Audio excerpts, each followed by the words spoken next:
All right, this morning we are using some Fatwood as a fire starter to make our coffee. This is basically, you see this down in the stumps of trees and on branches.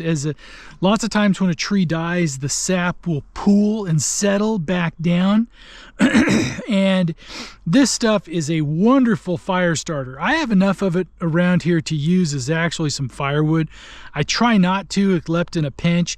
In the winter, lots of times, if you're frustrated to get a fire going, you can just throw the stuff on and it'll light like crazy.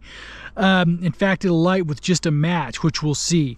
I had this one little piece that I had just split up into smaller pieces. This is a real heavy, sappy piece here now, and you can see it's full of sap there.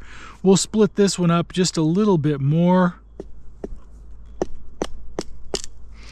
and we'll use this to start a little fire. Since it's in June now, we don't really have a fire that we keep going for a long time.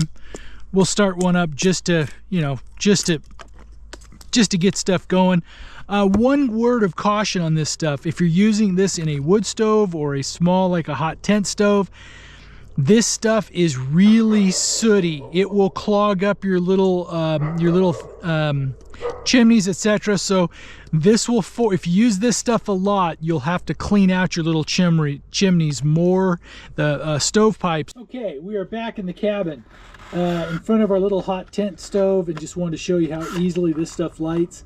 This is Fatwood, and you just pulled the match next to the wood, and you see the Fatwood. It's, it is kindling on steroids. So there you go. If you have it, use it, but use it sparingly, because it's really sooty, so it will clog up your stovepipes if you use too much of it. Have a great day.